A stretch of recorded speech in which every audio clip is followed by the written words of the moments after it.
Americans around the country have been receiving some unexpected emails from the president's political operatives. And get this, the mail urges support for the president's nationalized health care plan. But how exactly did the White House get a hold of these email addresses? Now, our own Major Garrett put the question to White House propagandist Robert Gibbs, and here's what he had to say. Speaking of the email, how was the list for who would receive it determined? I believe it's for people that have signed up to receive email updates from the White House. The reason I ask is I have received emails from people who did not in any way, shape, or form seek any communication from the White House, who have never registered on OFA, who have never registered on a campaign website. Let me finish my question. But let's be clear, because none of it's violating the law and mixing a political. Never, ever signed up for anything related to this White House, Senator Obama as a candidate, Senator Obama as anything, and have received emails from David Axelrod. How could that be? I'd be interested to see who you got that email from and whether or not they're on the list. Folks have emailed. They'd like to know how they get an email from the White House when they've never asked for one.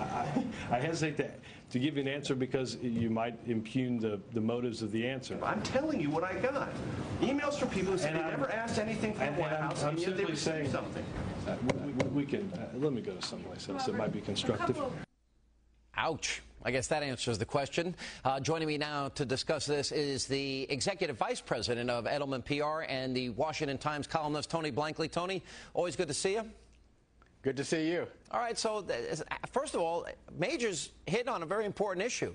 How did the White House, is the White House spamming people's emails? And if they are, where'd they get those emails from? Well, this is very early. We don't know what the answers to it are. They may be all innocent, but there are two zones I think the White House has to be worried about. Now, I was on Ronald Reagan's White House staff for 6 years, and there were a lot of protocols about what you could and couldn't do, who you can communicate with, who you can't, what you can use with information for partisan purposes versus for governmental purposes. And the general counsel of the White House is always careful, at least was very careful, to let us all know what we could and couldn't do.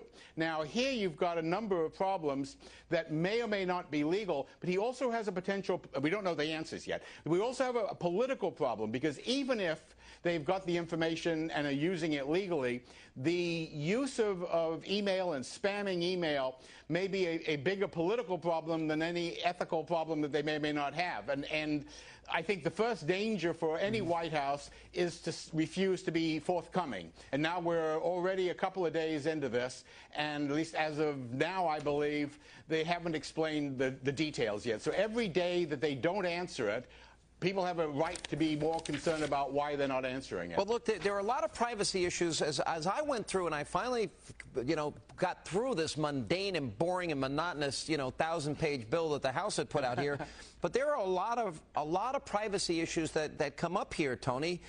For example, a Center for Comparative Effectiveness. Government will build registries and data networks for your electronic medical records. The data directly from the department or agency, and they'll collect data and publish and unpublished. In other words, there are a lot of privacy issues. While we've been focused on, the death panels and the cost of this and et cetera, there are a lot of privacy issues here that nobody's talking about, right? Well, yes. I mean, in the health bill itself, and in any health care reform, there are huge privacy issues. What does the government do with the data it has? Who do they give it to? Who do they hold it back from? Do they use the data in order to make some determinations about what kind of treatment people ought to get? And so when you have on this email business, a question raised regarding the improper use, if it's that, of data that the White House has, and raising the same privacy issue that a lot of us are going to have regarding the substance of the bill, it's only a bigger political problem. So, I mean, I would advise the president and his White House, and I'm sure this is something should be worked through his general counsel and his chief of staff, that they start getting on top of this quickly, because every day it hangs out there. Well, if they're not able to manage the information on something as simple as an email from the White House without raising ethical doubts, then what happens if this becomes law and they have all of our health data? Last night we did our own little focus group on the program here, Tony, and one of the issues you saw, we had 14 Obama supporters, 13 people that voted for Obama, 13 that voted for McCain, but they were all almost unanimous in being concerned about this aspect that, an Orwellian nightmare that neighbor is going to rat out neighbor and report people if they're, quote, sending out misinformation. Look, go ahead.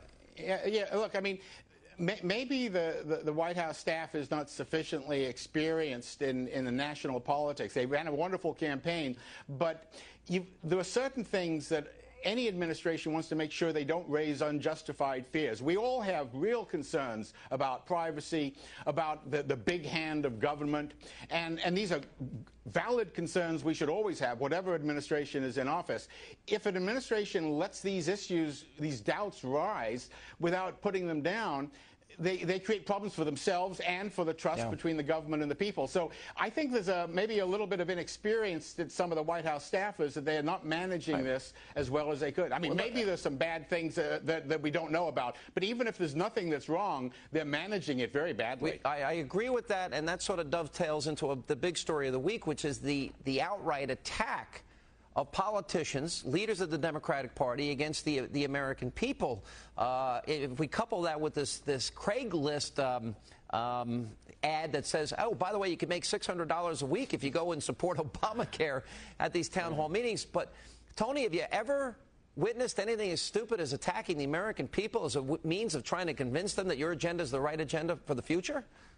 No, and I think on that we probably have a concurrence with the president. He was careful not to follow the Pelosi lead and be respectful, obviously, of the public's right to complain and speak up. I mean, this is the essence of our freedom, that we can dissent, and we can dissent loudly. You know, non-violently, but we can raise our voices sometimes when we're genuinely concerned. The president wisely didn't criticize it. On the other hand, the Speaker of the House and a lot of Democratic congressmen and senators started disparaging their own voters for expressing their opinion. Well, it's clearly to me, Tony, that they're tone deaf, and we're going to have more on this coming up. Tony, always good to see you. Thank you for being with us. Pleasure.